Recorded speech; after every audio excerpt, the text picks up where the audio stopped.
안녕하세요. 주식유치원 야너주의 김파고입니다. 자, 오늘 LG에너지솔루션의 기관 의무 확약 배정 결과가 공시되었는데요. 읽다 보면 국내 기관과 해외 기관 투자자의 배정 내역 차이가 너무 심하다는 생각이 드네요. 자, 먼저 배정 내역 간단히 살펴보도록 하겠습니다.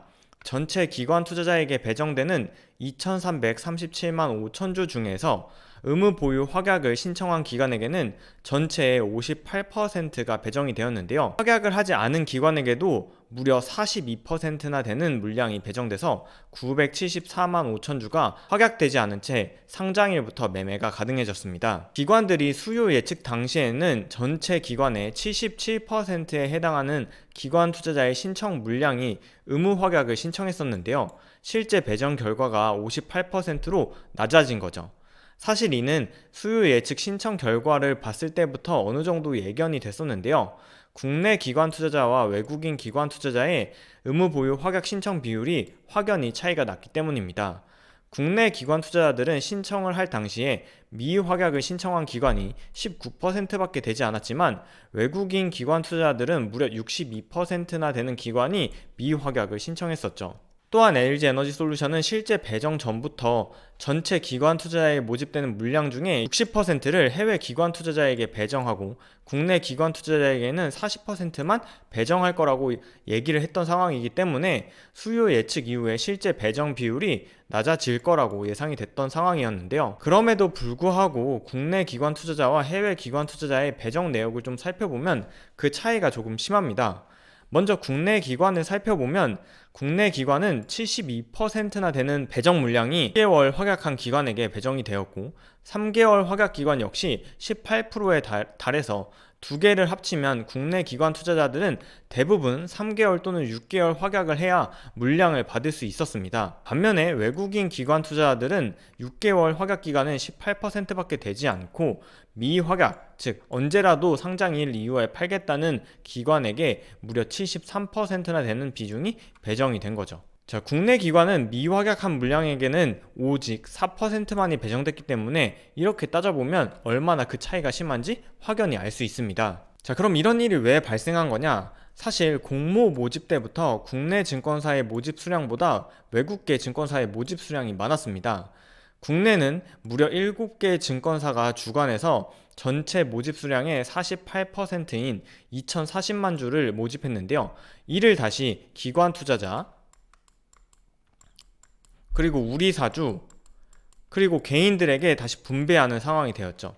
반면에 전체 모집 수량의 무려 52%에 달하는 2210만 주가 글로벌 IB, 모건스탠리, 골드만삭스, 메릴린치, 그리고 시티글로벌에게 배정이 되었죠. 자, 물론 글로벌 IB에게 배정된 2210만 주가 전부 외국인 기관에게 배정된 건 아닙니다. 글로벌 IB에게 배정된 2210만 주 중에서 외국인 기관 투자자들에게 배정된 건 1280만 주인 걸 확인할 수 있죠.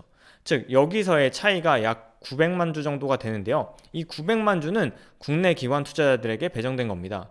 그 이유는 간단하죠. 자, 글로벌 IB라고 해도 다 서울 지점이기 때문에 해당 증권사들은 국내 기관 투자자들에게 당연히 영업을 합니다. 따라서 국내 기관 투자자들과의 관계를 고려해서 글로벌 IB들도 국내 기관 투자자들에게 물량을 배정을 했겠죠. 자, 그럼에도 불구하고 애초에 모집 단위에 글로벌 IB를 통해서 외국인에게 배정되는 물량이 많았기 때문에 이러한 배정 결과 의무 확약 비율이 낮아지는 건 처음부터 예견됐던 결과입니다. 사실 이 문제는 LG에너지솔루션만의 문제는 아니었습니다.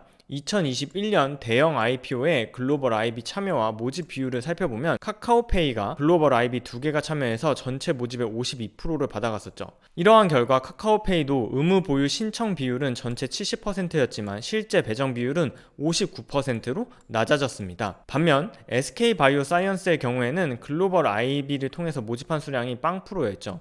그 결과 신청 비율은 60%였는데 실제 의무 보유 배정 비율은 85%로 늘어났습니다. 물론 글로벌 IB가 참여했다고 해서 배정 비율이 늘어나지 않았던 건 아닌데요.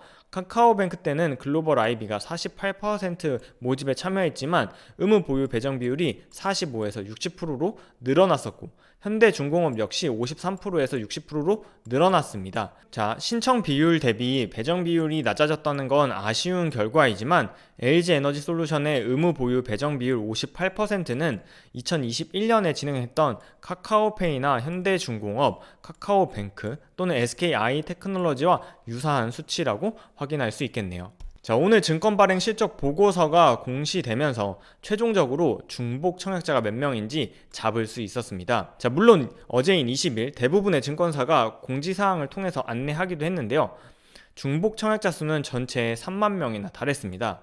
KB증권부터 하이투자증권까지 결국에는 사후적으로 중복 청약자를 다 잡아내기 때문에 청약 이후에 마감 건수가 달라질 수밖에 없는데요. 이에 따라서 균등 확률과 균등 배정 계산도 조금씩 달라졌습니다. 자, 중복 청약자를 제외하면서 비례 경쟁률도 조금씩 낮아졌는데요.